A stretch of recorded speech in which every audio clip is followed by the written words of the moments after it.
트럼프 정부의 관세 발효를 앞두고 미국에서 자동차 가격이 오르기 전에 미리 구매하려는 소비자들이 몰리면서 자동차 3월 판매 실적이 크게 늘었습니다.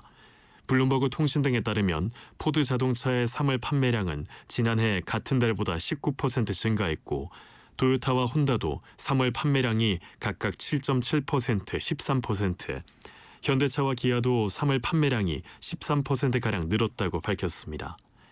현대차 미국 법인 최고 경영자인 랜디 파커는 지난 주말은 최고의 주말이었다며 특히 관세를 피하기 위해 많은 사람이 몰려들었다고 기자들에게 말했습니다.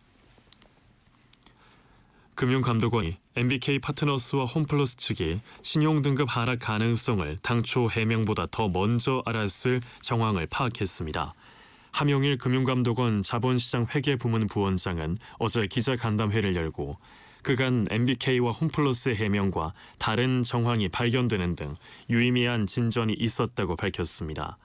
또 회계처리 기준 위반 개연성이 발견돼 이번 주부터 감리로 전환해 보다 세밀하게 살펴보고 있다고 말했습니다. 날씨입니다. 오늘 낮 수도권과 충남 북부 서해안부터 비가 내리기 시작해 늦은 오후에는 강원 내륙 산지와 충청도, 전북 북부에 비가 오겠고 밤에는 경상도 내륙과 울산에도 비 내리는 곳이 있겠습니다. 예상 강수량은 대체로 5mm 안팎으로 강원도에는 약간의 눈이나 쌀락 우박이 쏟아지기도 하겠습니다. 대기 정체로 수도권은 종일 일평균 초미세먼지 농도가 나쁨 수준을 보이겠고 충청과 호남권에서는 오전에 일시적으로 먼지 농도가 높게 나타나겠습니다. 이상으로 KBS 1라디오 9시 뉴스를 마칩니다. 아나운서 박철규였습니다. KBS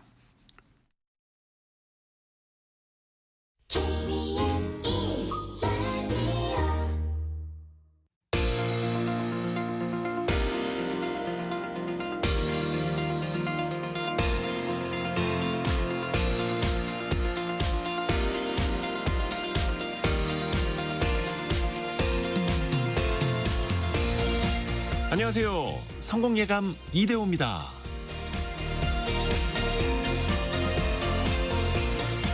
어떤 일을 하는지, 어떤 직업을 갖고 있는지가 그 사람을 정의해버리던 시절이 있었습니다.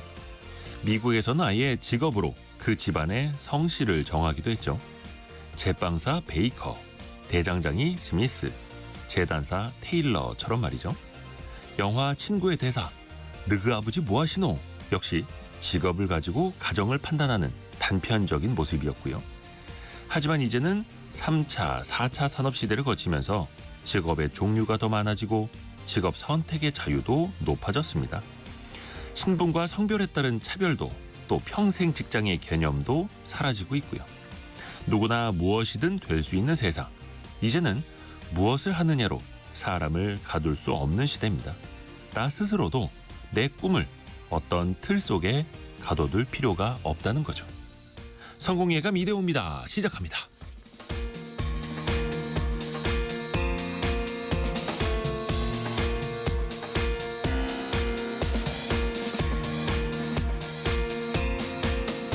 안녕하세요. 이대호입니다. 자, 4월 2일 수요일 아침입니다.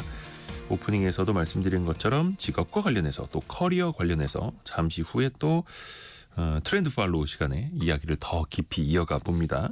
오늘도 경제상식 퀴즈 빠지지 않습니다. 두 글자인데 오늘은 참 쉽습니다.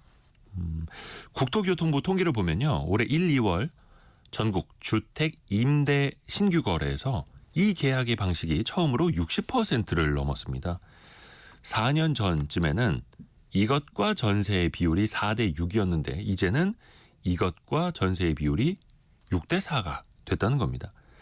처음 집에 들어갈 때 목돈을 내야 하는 전세와는 다르게 일단 보증금을 내고 매달 얼마씩을 내는 임대차 계약 방식이죠. 그 두 글자를 보내주시면 됩니다. 전세 기피 현상도 나타나면서 이런 흐름들이 나타나는 걸로 보이고요. 여러분이 이 두 글자 정답과 관련된 추억담도 같이 보내주시면 더 좋을 것 같습니다. 짧은 문자 50원, 긴 문자 100원이 드는 샵 9730 문자 메시지 그리고 비용이 들지 않는 KBS 콩 어플리케이션이 열려 있고요. 추첨을 통해서 다양한 선물 보내드리고 있습니다. 유튜브를 통해서도 언제든지 함께 하실 수 있고요. 성공 예감 이대호입니다. 자주 검색하시면 성공이 가까워집니다.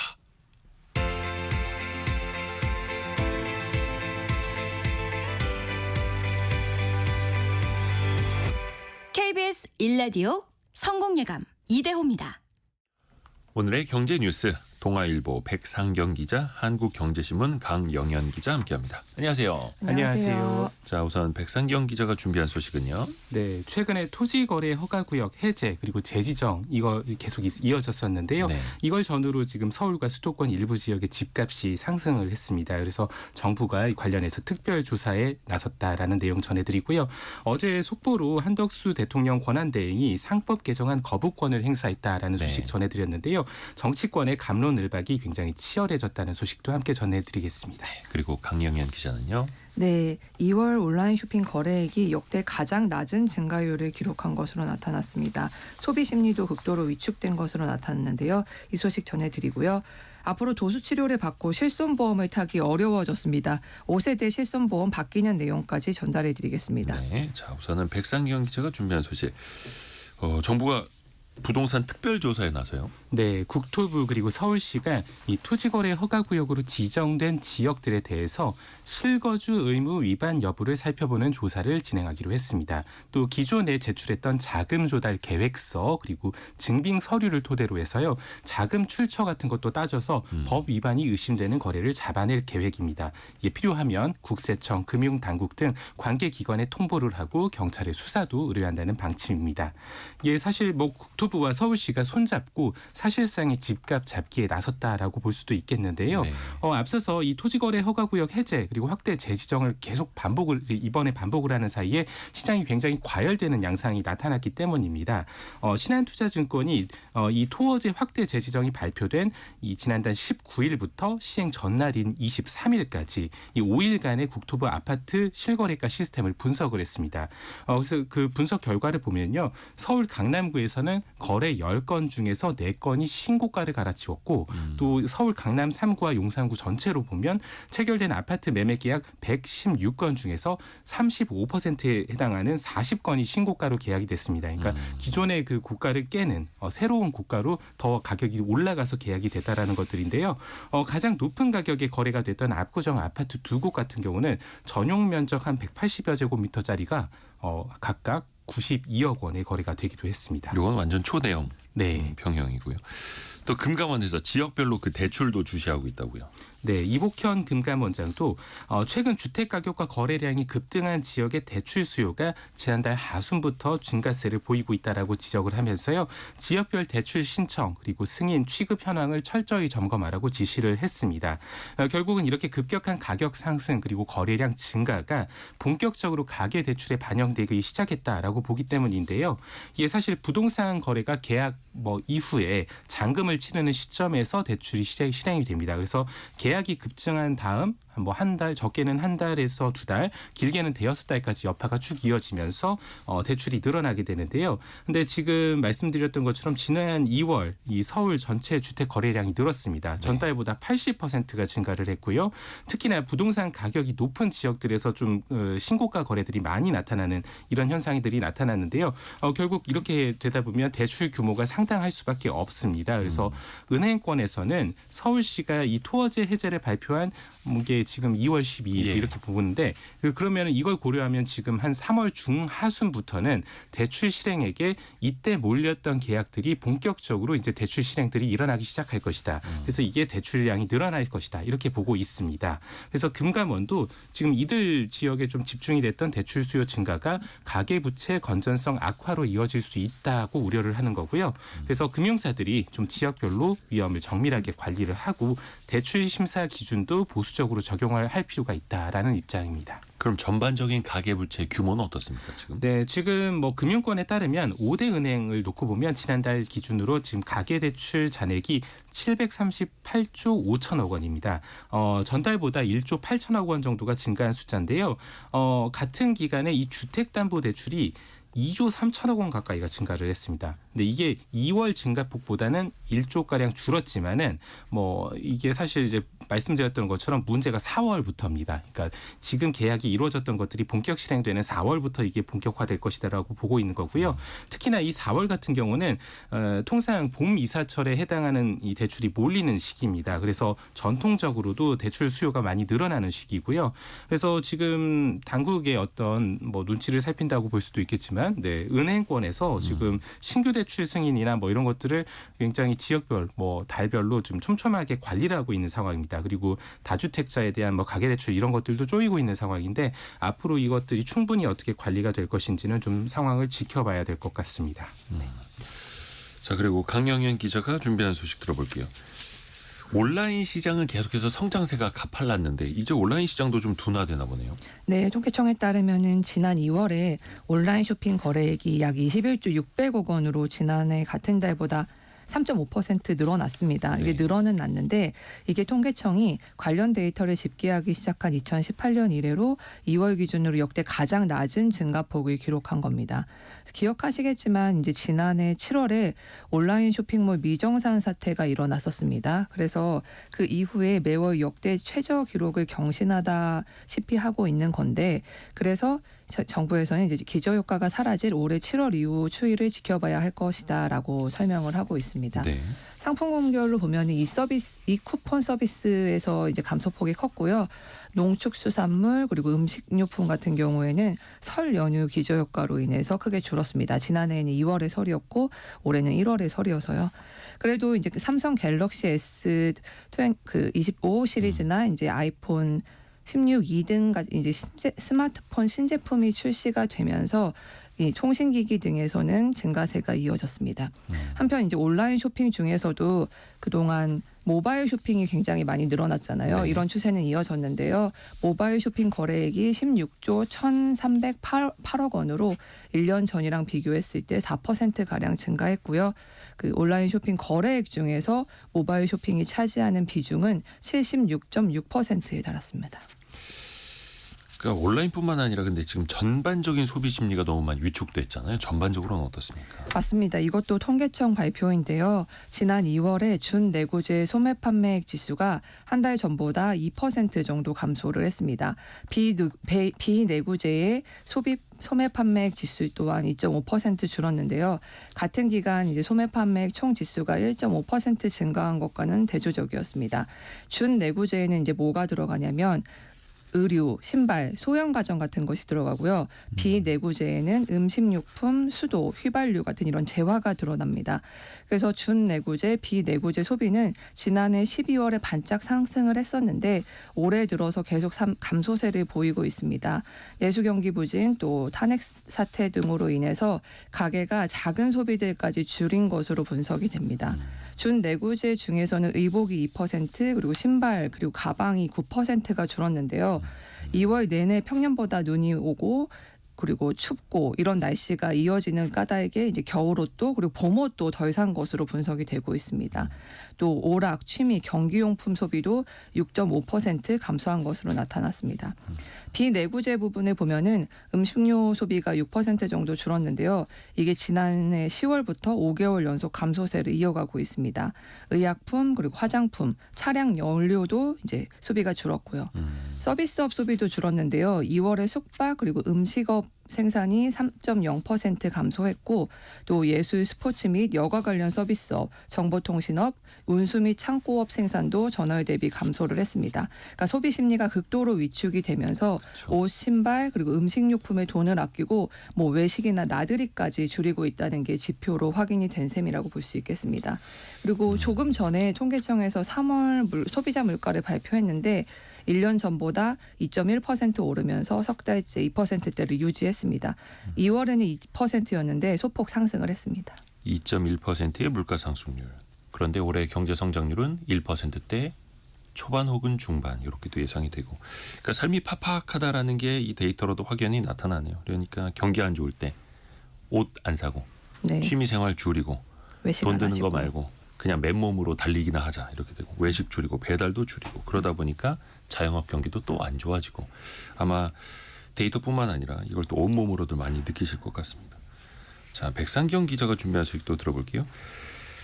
어제 이 시간쯤이었죠. 한덕수 권한대행이 상법 개정안에 대해서 제2요구권, 거부권을 행사하겠다라고 밝혔는데요. 그 이유가 뭐라고 합니까? 네. 일단 제2요구권의 행사, 이 법안의 핵심이 이사의 충실 의무 대상을 회사뿐만 아니라 주주로 확대하는 내용을 담고 있죠. 근데 이 민주당이 당론으로 발의해서 야권 주도로 지난달 13일에 국회 본회의를 통과했는데 어제 이 한덕수 권한대행이 이 제2요구권을 행사를 한 겁니다. 네. 한 권한대행은 대기업은 물론 중소기업을 포함한 이 대다수 기업의 경영 환경이나 경쟁력에 큰 영향을 미칠 수 있는 이 법안의 상황에서 부작용을 최소화하는 대안을 찾을 필요가 있다라는 걸 취지로 밝혔습니다. 한덕수 대행은 이 법률안 취지가 그러니까 이사가 결국은 이제 회사의 경영 의사 결정 과정에서 일부 집단, 지배 주주 같은 일부 집단의 이익이 아니라 모든 주주의 이익을 공정하게 대우해야 한다는 의미를 담고 있다라고 판단을 하면서도 현실적으로 이 어떤 의사 결정이 총 주주나 전체 주주의 이익을 공평하게 대우하는 것인지 이게 사실 법률 안에 있는 이 문헌만 가지고는 명확하게 판단하기가 어렵다고 지적을 했습니다. 또 이렇기 때문에 또 기업의 다양한 어떤 의사결정 과정에서 예상치 못한 혼란의 우려가 있다라고 지적을 했어요. 그래서 이런 불명확성이 결국은 이제 본연의 어떤 법안의 취지를 못 살리게 되고 오히려 이제 불확실성만 가중할 수 있다. 이런 부분들을 얘기를 한 겁니다.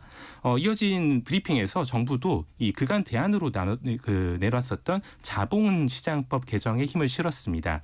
그러니까 유상증자를 비롯해서 이 상법 개정안의 추진 배경이 됐던 여러 가지 문제점을 이사의 충실 의무 자체로 해결을 할 수는 없다라는 게 정부 입장이고요.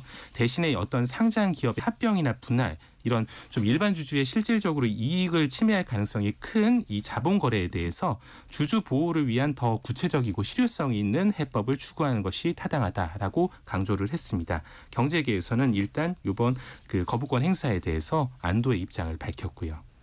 그러니까 큰 틀의 정신을 바로 세우는 상법을 개정하기보다는 네. 하나하나 이거 금지, 이거는 저렇게 이렇게 해서 세부적으로 자본시장법을 개정해서 네. 바로 잡아보자라는 게 일단 한덕수 권한대행을 비롯한 또 여당의 생각이기도 하고요.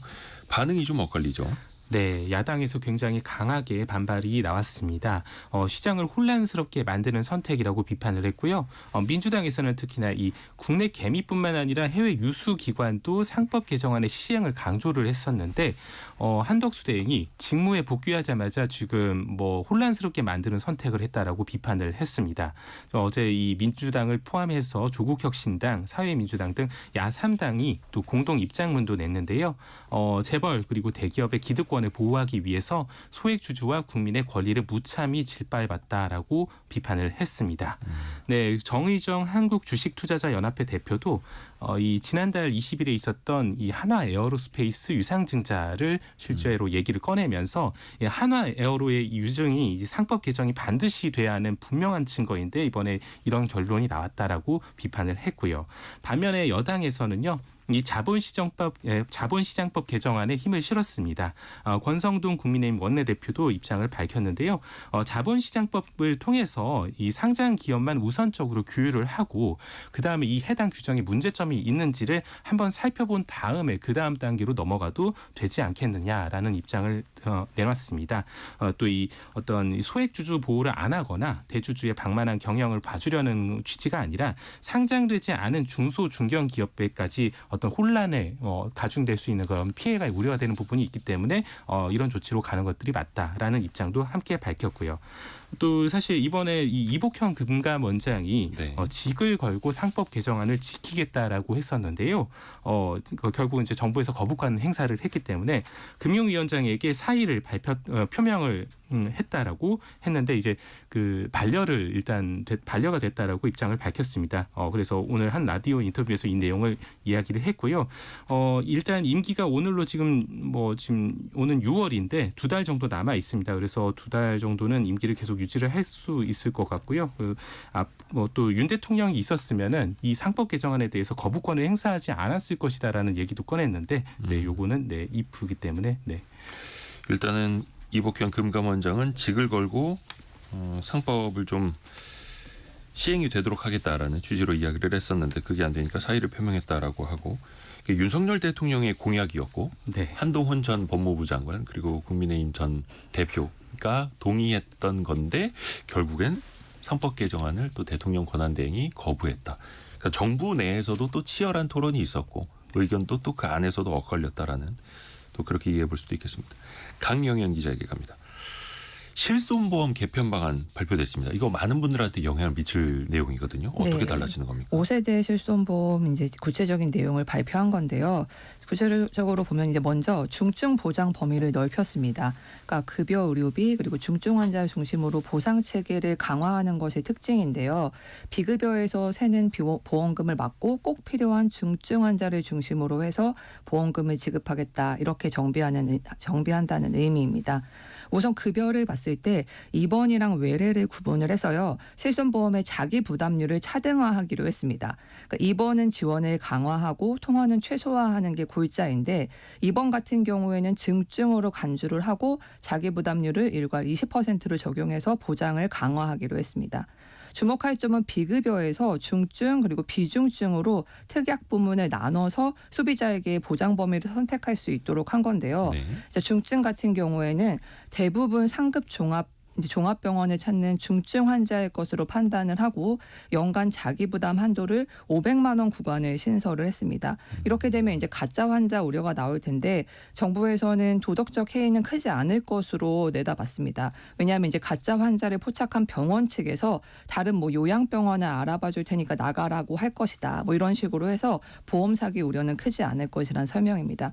그리고 비중증 비급여 같은 경우에는 보험 한도와 범위를 축소하고 또 자기 부담금은 상향했는데요. 그 도수, 체외, 증식 같은 근골격계 치료 그리고 비급여 주사제 같이 오남용 우려가 큰 비급여 진료를 건강보험이 적용되는 관리급여로 전환을 하고요. 이렇게 했을 때 관리급여의 환자 본인 부담금 비율을 최고 95%까지 올리기로 했습니다.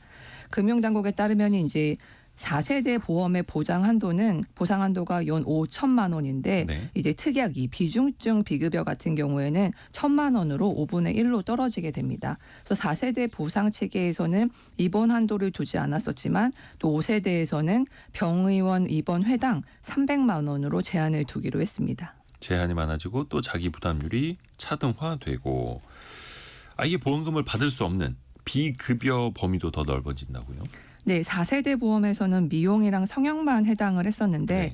5세대 특약 2에서는 이제 도수, 체외, 증식 등 근골격계 치료 그리고 비급여 주사제 등 이제 미등재 신의료기술 관련한 보험금 지급은 또 어려워졌습니다.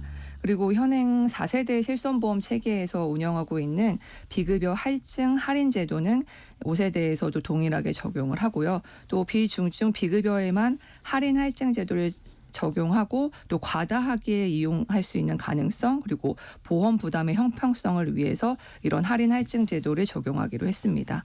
비급여 할인 할증 제도는 이제 직전 1년간 비급여 수령액이 100만 원 이상인 가입자 약 1% 정도 되는데요.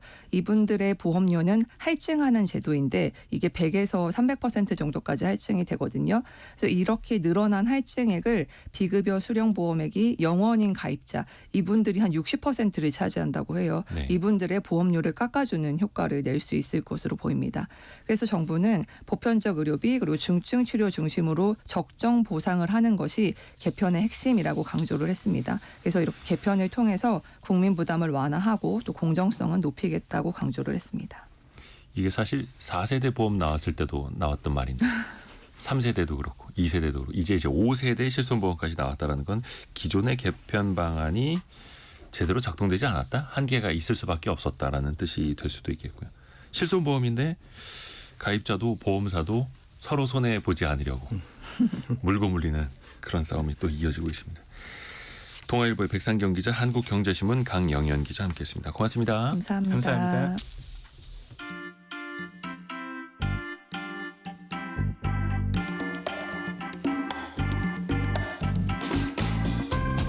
지금 여러분께서는 KBS 일라디오 성공예감 이대호입니다를 듣고 계십니다. 프로그램에 참여하신 청취자 여러분께는 추첨을 통해 Y스트릿에서 밝은 눈과 두뇌 건강, 활력까지 한 번에 와이즈 부스터를, 아름다운 식탁 창조 주비푸드에서 뿌리 담은 리얼 생 와사비를, 쉽고 빠른 판촉물 제작 시너지 기프트에서 무드 등 미니 가습기를, 그리고 성공예감에서 준비한 커피 쿠폰을 보내드립니다. 당첨자는 성공예감 이데옵니다 홈페이지에서 확인하세요. 경제상식 퀴즈 한 번 더 나갑니다. 세입자가 집주인에게 그 집세를 매달 내는 방식, 임대차 계약 방식을 맞춰주시면 되는데요. 정말 쉽죠. 2월 주택 통계를 보면요. 주택 임대차 시장에서 이 방식으로 계약한 비율이 서울은 65%, 수도권 또 비수도권도 60%를 넘었습니다. 아마 많이들 머리에 떠오르실 겁니다. 전세 사기 문제 계속되면서 전세금을 한꺼번에 주는 게 불안하다. 그래서 또 이거를 많은 사람들이 선택하고 있다라는 거죠. 7594님도 정답 맞춰주셨는데요. 한 달 이거 내는 날은 왜 이렇게 빨리 오는지요. 아마 많은 분들 공감하실 겁니다. 그리고 8272님은 요즘처럼 전세 사기로 청년들이 멍들고 또 트라우마가 심할 때라 이것으로 바뀌는군요. 이렇게 보내주셨고요. 문대상님은 예전에는 돈이 없어서 전세 말고 이거 살았다고 했는데 요즘에는 돈 많은 사람들도 이걸로 살죠. 이렇게 보내주셨네요. 그리고 김영희님도 얼마 전에 대학생 딸도 불안해서 전세 말고 이것 방식으로 집을 구해주셨다고 하네요. 여러분은 이것과 관련된 또 어떤 추억담이 있으신지도 같이 공유해 주세요. 짧은 문자 50원, 긴 문자 100원이 드는 샵 9730, 또 KBS 콩이 열려 있습니다.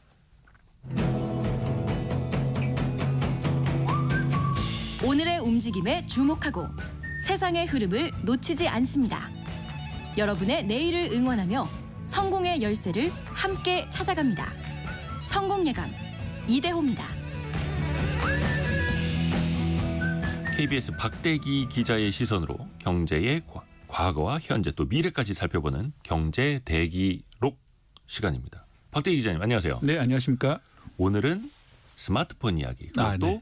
중고 스마트폰 이야기를 해주신다고 하는데 혹시 스마트폰 중고로 좀 사보셨나요? 예. 제가 사실 스마트폰을 많이 좋아해서 예전에 중고로 팔기도 많이 했고 중고로 사기도 많이 했는데요. 예.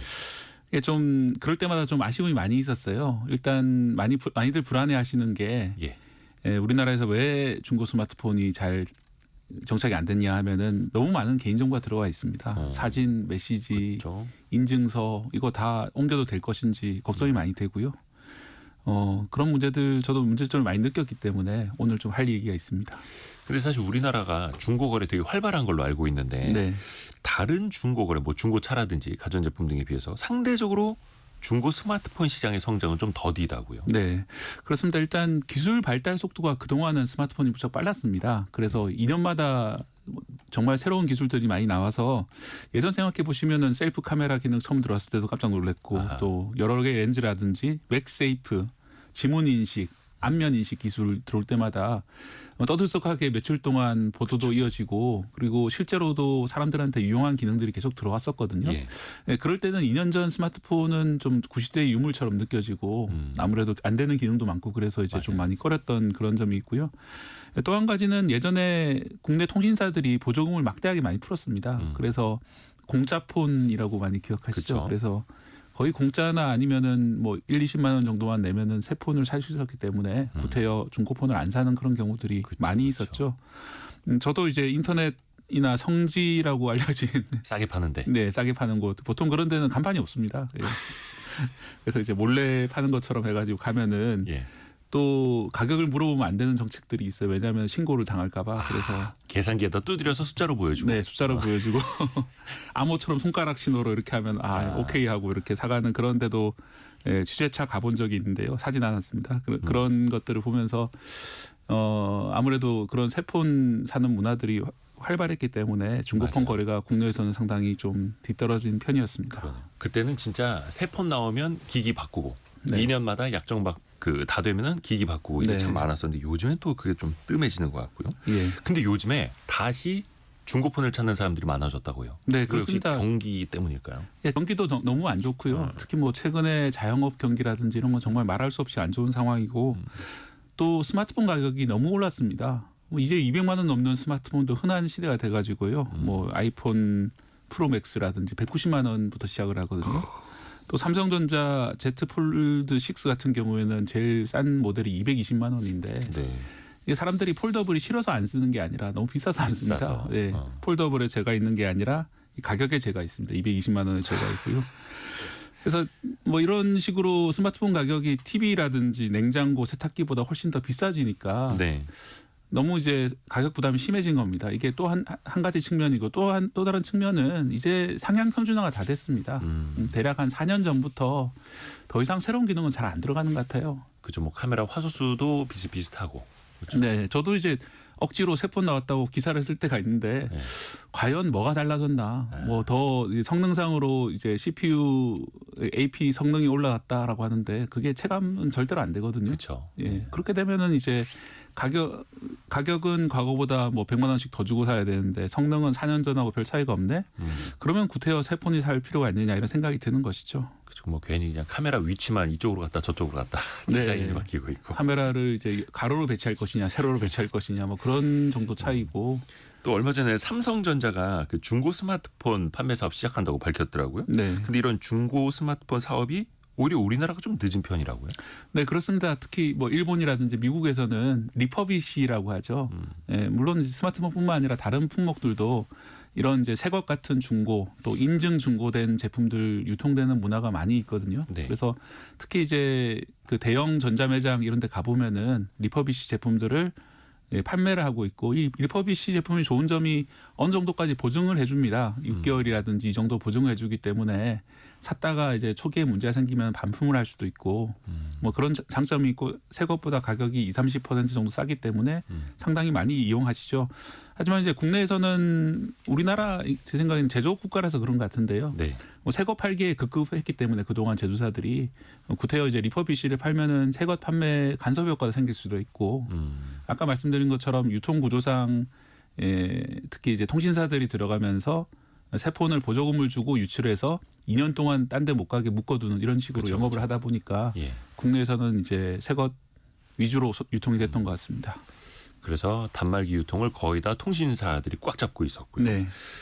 요즘 세대들은 어떨까요? Z 세대들은 좀 요즘 중고폰에 대한 생각이 좀 달라지고 있다고요? 네, 그렇습니다. 이게 바로 레트로 문화 영향인데요. 레트로. 예. 그 예전 아주 이제 한 5년이나 10년 전 전화를 보면은 예, 사진 촬영 그 성능이 많이 떨어집니다. 그쵸. 이제 500만 화소 그래가지고 찍어 보면은 그 노이즈가 자글자글하게 네네네. 끼고 혹은 이제 디테일이 안 보이고 그냥 이제 흐릿하게 보이는 그런 게 있거든요. 근데 또 그런 게 감성이 있습니다. 그래서 감성. 예. 특히 이제 Z 세대는 그런 감성을 또 선호하는 그런 문화가 있고 레트로 문화가 있기 때문에 맞아요. 이 Z 세대의 레트로는 1980년대나 70년대로 가는 것이 아니라 한 2010년경으로 가는 것 같습니다. 그래서 이제 그분들이 지금 20대인 Z 세대가 10대였던 때 좀 더 이제 자신들에게 평화로웠던 시대 이런 것들을 좀 그리워하는 그런 문화가 있습니다. 그래서 아이폰 6S나 아이폰 7 정도 나왔던 시대로 돌아가자. 그래서 그런 폰들이 사실 이제 나온 지 10년 정도 된 폰이라면 가격이 거의 없어야 될 텐데 네. 실제로 한 10만 원에서 20만 원 정도에 거래되는 경우들이 많이 있습니다. 인터넷 통해 그렇죠. 가지고. 외관만 좀 깨끗하면. 네. 왜냐하면 이제 폰으로 쓰겠다는 것보다 서브폰이라고 하는데 아, 두 개를 들고 다니면서 옛날 감성으로 하나 찍는 거죠. 그러니까 한 2010년대 초중반 네. 모델들 어떻게 보면 뭐 CPU나 DRAM 이런 거 딸려서 속도는 막 떨어지고 버벅일 수는 있겠지만 네. 감성으로 들고 다니는. 네, 사진은 아주 예쁘게 찍히고 저는 이게 그냥 좀 그들의 하이 문화로 볼 게 아니라 상당히 괜찮은 문화라고 같습니다. 왜냐하면은 그렇죠. 옛날 그렇게 안 그랬으면 버렸을 그런 스마트폰을 재활용하는 그런 의미도 있고요. 사실은 맞아요. 예, 사실은 이제 몇 년 전부터 우리나라에서도 자동차도 한 20-30년 전에 폰이라든지 이런 게 많이 비싸게 팔리고 있습니다. 일본의 미야자키 하야오라고 다들 아시는 하울이 움직이는 성 만든 감독 같은 경우에는 50년 정도 된 우리나라 폰이 비슷한 시트로엔 자동차를 타고 다니거든요. 그게 이제 그 사람의 스타일이고 감성이고 그렇죠, 그렇죠. 이게 뭐 비싼 차라서 타고 다니는 게 아니라 옛날 감성으로 타고 다니는 거죠. 그렇죠. 그 느낌이죠. 네, 그런 것처럼 Z세대는 10년 전 감성으로 사진을 찍는 겁니다. 지금도 간혹 보면은 옛날 각그랜 전화, 네. 갤로퍼 네. 다시 좀 저도 그런 타고 게 다니시는 분들 예, 계시고 있으면 그런 느낌. 좀 한번 타고 싶어요. 저도. 저도 멋지죠, 있으면. 예. 멋지죠. 그래서 요즘 젊은 세대들은 또 필름 카메라, 즉석 카메라, 네. 아니면 옛날 부모님이 쓰던 디지털 카메라 이것도 얻으려고 한다고 하고요. 외국에서는 어떻습니까? 이 중고폰을 선택하는 심리는? 일단 가격입니다. 말씀드렸다시피 리퍼비쉬를 사면은 20-30% 정도 싸기 때문에 네. 이걸 하고요. 또 이제 믿을 만한 업체들이 상당히 많이 있고 꼭 대기업이라서 그런 게 아니라 이제 전자제품 전문 판매점이라든지 이런 데서 뭐 수리도 해주고 하기 때문에 그런 좀 알뜰 소비 문화가 있고 우리나라처럼 이렇게 폰을 자주 바꾸지는 않습니다. 예, 기본적으로 이제 그게 이제 양면성이 있는데 우리나라는 워낙 제조업 국가이기 때문에 나라 전체적으로 새 폰을 쓴다, 새 차를 산다 이런 게 아주 그동안 강했거든요. 또 국산폰 또 업체들이 또 예, 있으니까. 그렇습니다. 그런데 이제 그런 게 좀 옅어지고 있고 워낙 경기가 안 좋다 보니까 예전처럼 이제 새 것을 숭배하는 문화가 좀 사라지는 것 같습니다. 근데 약간 그 옛날 거 쓰면은 기능이나 좀 기술적 면에서 좀 떨어진다. 이런 인식들이 있지 않습니까? 쓸 때는 어떻습니까, 실제로? 실제로 쓸 때는 저도 이제 새 폰이 나올 때마다 좀 그 리뷰나 검토를 하는데요. 한 4년 정도 전 갤럭시로 치면 S21, 아이폰은 한 아이폰 13 정도 이후로부터는 큰 차이는 없는 것 같아요, 기술적으로. 그렇죠. 그 뒤로 들어온 것은 인공지능 기술 정도가 들어왔는데 예를 들어 삼성 같은 경우에는 갤럭시 S21이나 22 이후로는 인공지능도 거의 다 업데이트를 해줬거든요. 많이들 쓰시는 게 서클 투 서치라고 어떤 사진 중에 어떤 부분을 손가락으로 가리키면 그걸 인터넷에 검색해 주는 기능이 있는데 S21부터는 거의 그 기능이 적용이 돼 있습니다. 사실 그게 또 구글의 기술. 네, 사실 그렇죠. 원래는 구글 기술이기 때문에 뭐 안드로이드 업데이트가 되면서 이제 자동으로 업데이트가 되는 식인데 뭐 그리고 아이폰 같은 경우에도 뭐 최신 그 인공지능 기술은 16 이후로 해주겠다고 했지만 뭐 그동안 적용돼 있는 건 대부분 다 적용이 돼 있거든요. 그래서 굳이 바꿀 필요가 없고요. 또 통화 음질 같은 경우에는 사실 스마트폰 이전에 예전 전화, 구형 전화 이때 이미 완성이 됐기 때문에 그렇죠. 뭐 지금 전화라고 음질이 더 특별히 좋지는 않습니다. 그렇죠. 뭐 음질로는 이제 구분이 안 되죠. 네. 최신형인지 뭔지. 그 대부분 중고 스마트폰 사시는 거는 거의 직거래 많잖아요. 온라인 직거래. 네. 물론 이제 중고 거래 플랫폼 기업들도 있기는 합니다만 네. 대부분은 그러면은 실제 직거래입니까? 네, 그렇습니다. 이제 뭐 많이들 아시는 그 몇 군데 사이트에 통해 가지고 시세도 형성돼 있기 때문에 보통은 이제 직거래 올리고 매물 올리고 연락을 받으면 이제 보내주는 식으로 되는데 그렇죠. 그런 데서 사기 판매가 상당히 많이 일어납니다. 맞아요. 그래서 박스만 보내고. 네, 박스 보내고 열어보면 벽돌 들어 있고 황당한 그런 사례들이 종종 일어나기 때문에 물론 이제 구제 방식이 다 있습니다만 귀찮은 일이죠. 그래서 이제 좀 불만이 많은 상황이고요. 그래서 좀 인증 제도가 있는 일본에서 구입하는 그런 경우도 많이 있습니다. 일본 같은 경우에는 네. 일단 오프라인 매장들이 활발하게 잘 돼 있고 또 가면은 이제 어느 정도 보증을 해주기 때문에 그 보증 기간을 믿고 구입하는 경우들이 많은 것이죠. 아, 우리나라 국민이요. 오히려 네. 일본 가서 중고폰을 사온다고요? 네, 아니면 이제 온라인으로 일본에서 이제 주문한다든지. 아, 온라인으로 일본 사이트에서. 네. 그래요. 또 직거래 하신 분들도 많은데 그 직거래 대신에 그 택배로 받으실 땐 에스크로 네. 중간에 금융사 하나 끼고 이렇게 거래하시는 것도 방법이고요. 그러면 중고 거래가 더 활발해지고 대기업까지 이제 중고 시장에 진출을 하면 과연 고가의 스마트폰 가격이 좀 꺾일 것이냐? 아니면 오히려 그 고가의 스마트폰 가격을 방어하려고 이런 중고 사업을 하는 것이냐 이것도 좀 봐야 되잖아요. 네. 그래서 이제 삼성에서 일단 끼어들었는데요. 저도 이제 사이트에 들어가 보니까 중고를 팔긴 하는데 의외로 비싸게 팔더라고요. 약간 현대기아차가 중고차 시장 진출했을 때랑 비슷한 거 아닙니까? 예, 그렇습니다. 그래서 갤럭시 S24 기본 모델 같은 경우에는 95만 원 정도에 파는데 예. 사실은 이 최신 폰이 100만 원대 초반이기 때문에 뭐 최신 폰 대비해서 한 20만 원 정도밖에 안 싼 셈인데요. 이게 사실은 비싼 이유도 있습니다. 이제 그들의 이유가 있어요. 왜냐하면은 이게 완전 중고가 아니라 온라인으로 판매를 한 다음에 일주일 안에 반품된 것들을 다시 포장해서 파는 거거든요. 전문용어로 단순 개봉. 예, 그렇습니다. 단순 반품, 단순 변심, 뭐 이런 것들을 파는 거기 때문에 완전한 중고 판매는 아니기 때문에 좀 약간은 기본적인 중고 판매랑 좀 다르긴 하는데요. 그럼에도 불구하고 가격이 너무 비싼 것 같아요. 좀 더 활성화를 할 생각이 진짜로 있다면은 가격을 좀 낮춰야 되는 게 아닌가 생각이 좀 듭니다. 또 아마 품질 보증도 또 해줄 테니까요. 네, 품질 보정도 2년 따라가기 때문에 사실 그 가격에 나름대로 논리는 있습니다. 하지만 뭐 시장이 활성화되기에는 좀 부족한 가격이 아닌가 생각이 듭니다. 그리고 또 하나 중요한 게 내가 쓰던 폰을 누군가한테 팔았을 때 네. 혹시나 내 개인정보가 복구되지 않을까. 네. 내 개인정보가 다시 어디로 새나가지 않을까. 이거 걱정되거든요. 네, 실제로 그런 경우들이 많이 있었습니다. 분명히 공장 초기화를 시켰는데 이게 복원이 됐다. 그래서 이제 몇 번 뉴스에 나온 적이 있었는데요. 네. 이게 완전히 막을 수 있는 방법은 없습니다. 일단은. 예, 왜냐하면 이제 복구시킨다는 것이 모든 파일을 물리적으로 지우는 것이 아니라 소프트웨어적으로 지우는 거기 때문에 경우에 따라서는 되살아날 수가 있는데요. 몇 가지 방법을 하자면은 일단 지운 다음에 텅텅 빈 스마트폰에다가 큰 파일들을 넣고 네. 또 지우고 또 큰 파일을 넣고 또 지우고 이런 걸 여러 번 반복하면은 덮어 쓰는 방식으로. 예, 덮어 쓰는 방식으로 하면 좀 낫습니다. 그래서 한 서너 번 정도 이렇게 덮어 쓰고 나면은 복구하기 힘들 거다. 이런 게 이제 보안 전문가들의 의견입니다. 그래도 물론 이제 끝까지 추적을 하자면은 그런 것도 100% 보장되지는 않습니다.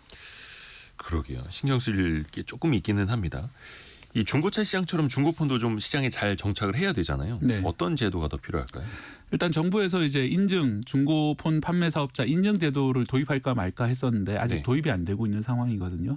그래서 중고폰을 판매할 때 아까 말씀드린 보안 문제라든지 여러 가지 문제들이 있기 때문에 그런 부분에 대해서 좀 신뢰감을 줄 수 있는 인증 제도가 있으면 분명히 도움이 될 것 같습니다. 또 하나는 이제 그 대기업이라든지 아니면 이런 중고폰 판매업자들이 이제 매입하는 가격들 같은 부분인데요. 이게 이제 지금은 그 개인 거래가 아니라 이런 그 매입으로 잘 안 가지는 이유가 워낙 가격을 낮게 지급하고 있기 때문에 그렇죠. 예, 그래서 좀 더 물론 이제 이 사람들도 미치고 장사할 수 없기 때문에 그런 일이긴 중간 합니다만 마진을 가져가려고 하니까. 예. 좀 가격 같은 것들이 좀 더 좀 안정화되고 좀 신뢰가 좀 회복해야 되는데 이런 신뢰 같은 것들이 시장에 이제 자연 발생적으로 안 생기는 경우들이 있습니다. 그래서 인증 제도가 필요한 것인데 지금은 좀 더 인증 제도가 필요한 것 같고요. 그동안 우리나라 정책 당국은 새 스마트폰을 파는데 많이 집중을 했습니다. 왜냐하면은 우리나라가 이제 제조업 국가이기 때문에 그런데 이제 앞으로는 좀 그런 외부적인 신용을 갖다가 제공을 해서 이 중고폰 판매도 좀 활성화됐으면 좋겠습니다. 그래서 좀 가게 통신비도 좀 절약을 할 수 있고 사실 제일 싸게 이제 통신을 하는 방법은 중고 스마트폰을 사서 알뜰폰을 쓰는 거거든요. 그렇죠. 예. 굳이 대형 통신사에 가입하지 않더라도 한 달에 몇천 원 정도 내고 쓸 수 있는데 지금까지는 이제 대기업인 이런 통신사들 어떤 상술 때문에 새 폰을 사고 한 달에 5만 원, 10만 원씩 통신 요금을 내야 되는 게 너무 오랫동안 지속됐습니다. 그렇죠. 네, 그런 문화가 좀 바뀔 필요가 있습니다. 아낄 수 있는 방법이 있죠. 그리고 우리나라 사람들이 통신 요금이 너무 비싸다라고 인식을 하는데 사실 거기에 단말기가 할부금이 포함되어 있기 때문에 또 더 비싸지는 요인도 있고요. 네. 자, 오늘은 중고폰의 역사 또 미래까지 살펴봤습니다. 경제 대기록 KBS 박대기 기자였습니다. 고맙습니다. 감사합니다. 라디오 정보센터 다녀옵니다. 윤석열 대통령 탄핵 선고를 앞두고 경찰이 헌법재판소 인근 100m 이내 구역에 출입을 통제했습니다. 찬반 양측은 200m가량 떨어진 안국역 부근에 철야 농성장을 차리고 밤샘 집회를 벌였습니다. 경찰은 집회 상황을 감안해 율곡터널과 안국사거리 양방향 도로교통을 통제하고 있습니다.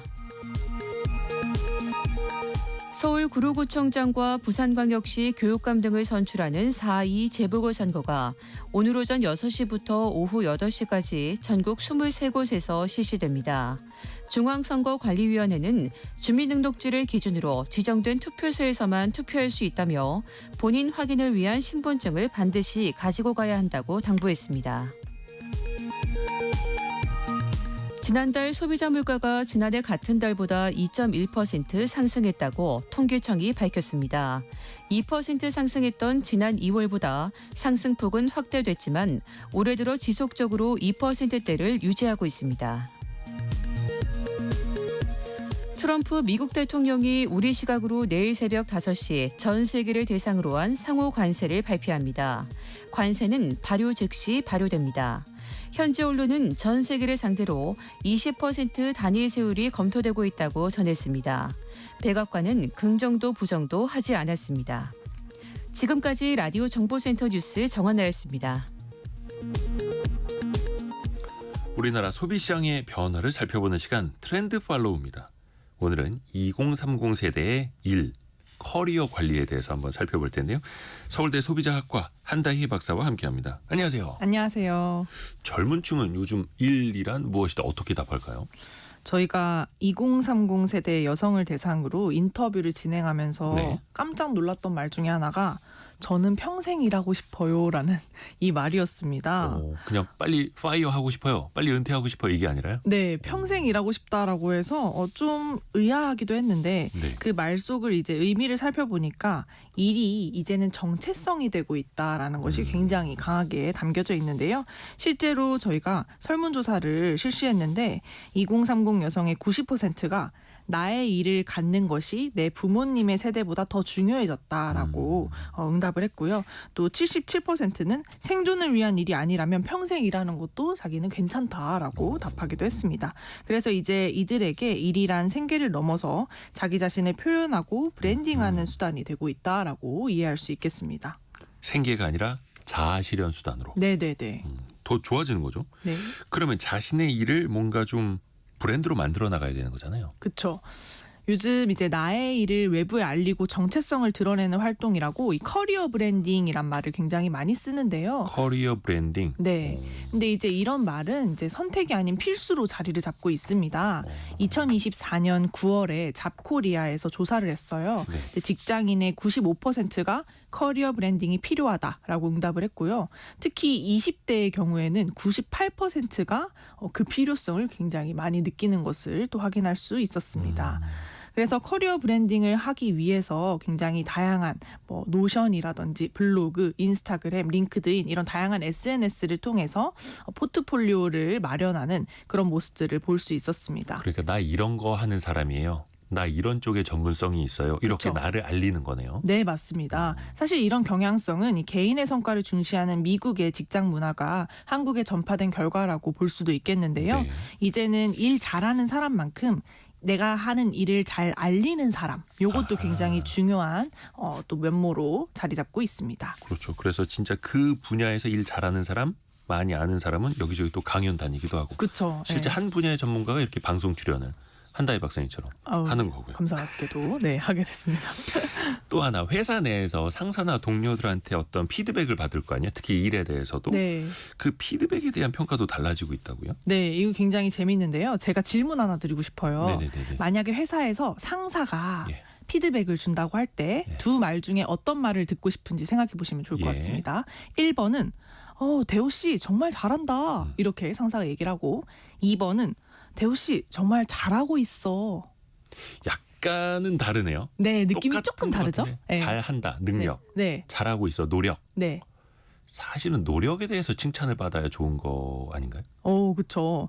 사실 처음에 딱 들었을 때는 이 둘이 뭐가 다른가? 이런 생각이 드는데 잘한다, 지금 잘하고 있어. 네, 조금 다릅니다. 지금 말씀 주신 것처럼 잘한다는 능력의 인정이다. 근데 잘하고 있다는 지금까지 잘해왔고 또 잘해 나갈 것이라는 약간 응원 요것에 더 가까운데요. 그렇다면 2030 세대는 어느 쪽을 더 선호할까요? 예. 네, 저희가 실제로 설문조사를 한 결과 응답자 중 77%가 잘한다를 선택했습니다. 아, 그래요? 네, 이 격려보다는 일단 성과에 대한 인정을 받고 싶다. 이게 굉장히 능력을 인정받고 싶다. 그쵸. 네. 잘한다, 잘한다, 잘한다. 해줘. 그런 잘한다는 또 그거 아닌 것 아니고? 같은데. 그거 아니고. 네. 잘한다. 이런 뭔가 정말 인정하는 그런 말을 좀 듣고 싶어 하는 것 같더라고요. 일단 능력을 인정해줘라. 네. 근데 이게 나이대별로 좀 차이가 있었습니다. 20대 같은 경우는 85%가 잘한다를 선호했고요.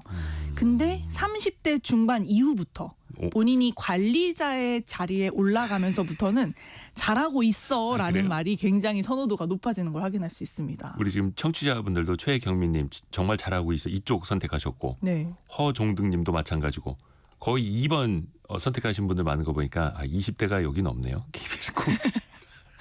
이게 책임과 역할이 커지는 시기이기 때문에 30대 중반 이후부터는 힘든 상황 속에서도 업무를 잘 헤쳐나가고 있다라는 이 정서적 지지를 선호하는 경향성이 나타나고 20대 같은 경우는 성과나 능력에 대한 인정을 원하더라고요. 나이대별로 원하는 게 다르다. 네, 이런 거 네. 배워야 됩니다. 소통을 하려면. 네. 또 피드백을 주고받을 때도 이게 인식의 차이가 있다고요. 네, 맞습니다. 방금 말씀 주신 것처럼 이 후배 직원은 상사가 피드백을 좀 적게 준다라고 말을 하는데 선배 직원은 피드백을 너무 충분히 주고 있는데 이렇게 생각을 하신다는 거죠. 오히려 제 생각하고는 반대네요. 좀 너무 잔소리하는 거로 느껴질까 봐 그러는 거예요. 그러면 아, 잔소리와 피드백은 약간 결이 다르긴 합니다. 아. 네, 내가 듣고 싶은 말이 아. 이제 피드백이고 잔소리는 내가 원하지 않았는데 주는 말이죠. 아. 약간 다르긴 한데 네. 이 두 집단 사이의 의견이 이렇게 다른 이유를 저희가 분석해 보니까 서로 듣고 싶은 피드백과 하고 싶은 피드백이 다르더라. 이런 것을 좀 확인할 수 있었습니다. 물론 이제 업무적으로 네, 업무적으로. 네. 또 하나가 예전에는 직장 한 군데 진득하게 다녀야지. 네. 그리고 최소 3년 5년은 다녀야지 거기서 커리어 쌓이는 거 아니냐 이렇게 말했었거든요. 네. 요즘에는 어때요? 사실 예전에 말씀 주신 것처럼 이게 충성심과 성실함의 지표였습니다. 그렇죠. 근데 요즘은 오래 다니는 것보다 내가 이 회사와 잘 맞느냐, 내 커리어에 도움이 되느냐 이런 것들을 더 중요하게 보다 보니까 아무래도 이직이 당연해지고 있죠. 그래서 저희가 좀 얘기를 들었던 것이 한 회사를 오히려 10년 이상 다니면 안주한다고 여기진 않을까 염려하시는 분들도 계시더라고요. 그래서 저희가 조사를 해보니까 실제로 그런 인식은 거의 없습니다. 한 회사를 10년 이상 재직한 사람을 보면 어떤 생각이 드냐라고 질문했더니 베테랑이다, 인내심 있다, 성실하다 이렇게 긍정적으로 평가를 했는데요. 다만 확실하게 변화한 것은 옛날에는 기간이 길어지면 무조건 저 사람이 능력이 좋을 거야 라고 생각을 했다면 이제는 그 기간보다도 무엇을 해냈는지 어떤 성과가 있었는지가 더 주목되는 그런 경향성이 나타난다는 거죠. 네. 그래서 커리어를 더 관리하고 네. 그걸 또 브랜드화하는 거고. 네. 그럼 평판 관리도 되게 중요하잖아요. 평소에도. 네, 맞습니다. 나를 어떻게 보는가. 맞아요. 이직이 보편화되면서 평판 관리가 중요해질 수밖에 없는데요. 과거에는 사실 기업들이 좀 조용하고 은밀하게 이런 평판 관리를 진행했다면 네. 요즘엔 좀 대놓고 평판 관리 서비스들을 통해서 이 사람이 진짜 평판이 어땠는지를 좀 확인하는 경향성들이 나타나고 있습니다. 예전에는 그냥 이렇게 동종업계 전화 걸어서 그렇죠. 그 친구 어때? 네. 이 친구 어때? 이거였는데. 네, 맞습니다. 요즘은 그 관련된 그 어떤 정보를 전달해 주는 기업이 있어요? 네, 요즘은 그런 서비스가 생겼는데요. 지원자의 동의하에 전 상사나 동료에게 정식으로 평판을 요청하고 와. 작성자는 지원자가 직접 지정을 하는 그런 경향이 있고요. 그리고 동의한 경우에 이제 기업이 전달되는 그런 식의 모습을 보이고 있습니다. 나에 대해서는 누구한테 물어보세요. 네. 확실합니다. 네, 네. 이런 식으로. 네. 조금 무섭기도 한데. 또 하나. 퇴사를 잘할 수 있게 도와주는 기업도 등장을 했어요. 네, 이게 좀 재밌습니다. 요즘에는 퇴사자 전용 코칭 프로그램을 운영하는 이런 회사들도 등장했는데요.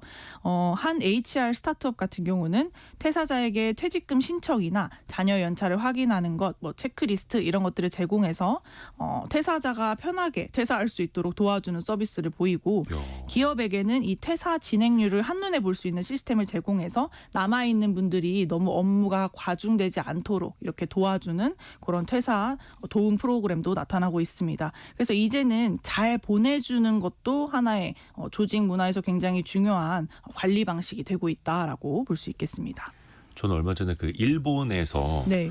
사직서 대신 써주고 네. 사직서 대신 제출해주는 기업 생겼다고 들었을 때 정말 놀랐었거든요. 네, 이게 맞습니다. 우리나라에도 이제 생긴 거네요. 네, 네.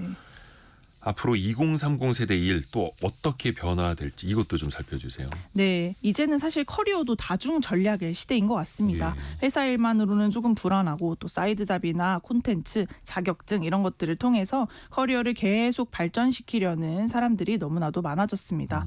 그래서 어디서든 나를 증명할 수 있는 이런 역량을 갖추는 것이 새로운 기준이 될 것으로 또 보여집니다. 아하. 김은희 님이 저희 딸도 Z세대라 잘한다를 듣고 싶어 하던데 그게 어떤 분야든 처음부터 잘할 수는 없으니까 시간이 필요한데 그 소리를 못 들으면 살짝 좀 의욕이 떨어질 수도 있을 것 같아요. 이렇게 보내주셨네요. 근데 또 서로 또 격려하는 것도 또 필요하고 네. 어떤 이야기를 듣고자 하는지도 기성세대는 또 알아야 되는 거고요. 서울대 소비자학과 한다혜 박사였습니다. 고맙습니다. 감사합니다. 감사합니다. 2부에서는요. 저희가 미래 생활 사전 시간으로 돌아오는데요. 최근에 우리 산불도 너무 크게 났고 기후위기 때문에 자연재해도 잦아지고 있는데요. 과연 이거를 기술로 예방할 수 있는, 기술로 대응할 수 있는 방법은 없을까요? 이른바 기후 테크에 대해서 이야기 나눠봅니다. 10시 5분에 금방 다시 돌아오겠습니다.